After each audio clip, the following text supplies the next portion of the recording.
परंतु जयंत कानिटकर तिथे होते याच्या आय विटनेस इथे आहेत. मी जान्हवी दळवी यांना विटनेस बॉक्स मध्ये बोलवण्याची परवानगी मागतो. Permission granted. Thank you your honour.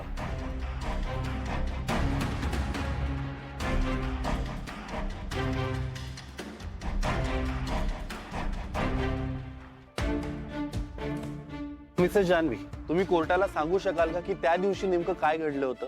Yes sir. जज साहेब,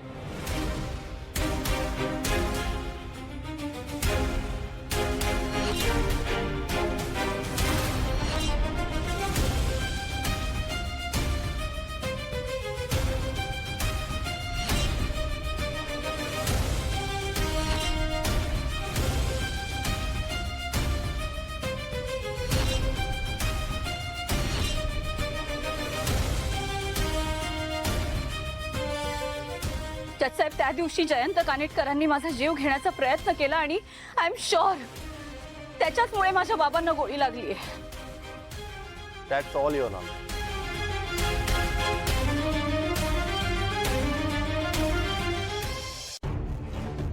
मिस जान्हवी, मला एक सांगा, सिद्धिराज गाडे पाटील आपले कोण? माझा जिग्स, सॉरी, आय मीन माझे भाऊजी आहेत ते, माझ्या मोठ्या बहिणीचे मिस्टर. Objection your honour.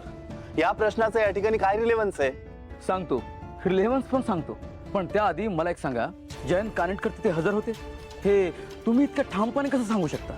काही पुरावा वगैरे आहे का तुमच्याकडे? आता याचा पुरावा कसा देऊ मी? जजसाहेब, मी सांगते ना, या सगळ्या गोष्टी माझ्या बरोबर घडल्या आहेत आणि हीच गोष्ट मी मागच्या हिअरिंग मध्ये पण सांगितली होती. आता नेमकं त्या कन्स्ट्रक्शन साईटवर सीसीटीव्ही नव्हते म्हणून तिथलं फुटेज नाहीये माझ्याकडे, नाहीतर मी तुम्हाला ते तरी दाखवलं असतं. ओके मिस जान्हवी, थोड्या वेळासाठी आपण हे मान्यही केलं की जयंत तिथं होते, तरी तुम्ही त्यांना श्रीनिवास यांच्यावर गोळी झाडताना पाहिलं का?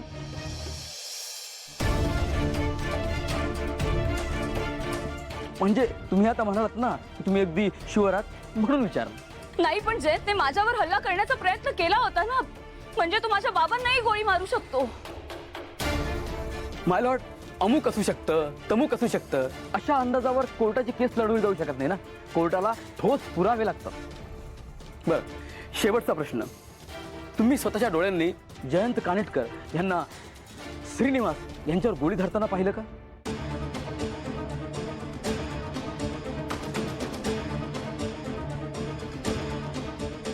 नाही.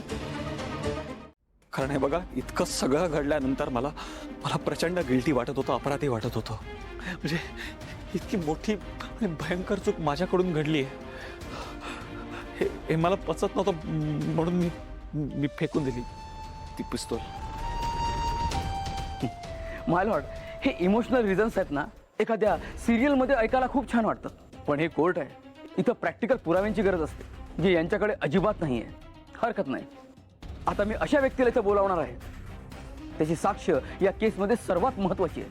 हे त्यांची साक्ष देण्यावरच कळेल की सिद्धिराज यांनी श्रीनिवासवर गोळी चालवली होती की नाही. मी श्रीनिवास यांच्या पत्नी लक्ष्मी श्रीनिवास दळवी यांना विटनेस बॉक्समध्ये बोलावण्याची परवानगी मागतो.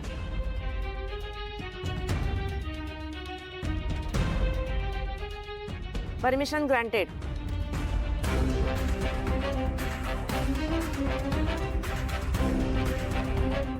तुम्ही नाही जाऊ शकत कुठे. सिद्धिराज, प्लीज नका जाऊ. रडू नकोस.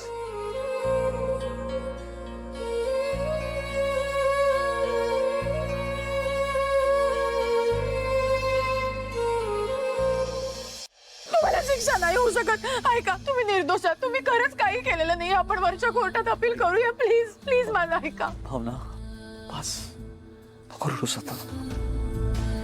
तुला आपल्या बाळाला, आपल्या आनंदीला सांभाळायचंय ना.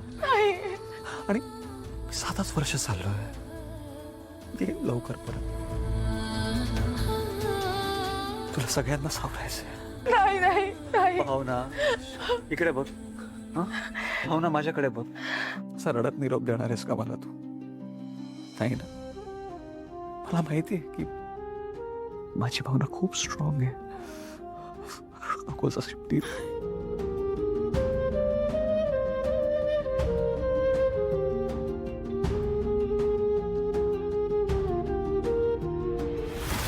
त्याला म्हणतात तेलही गेलं तूपही गेलं हाती राहिलं.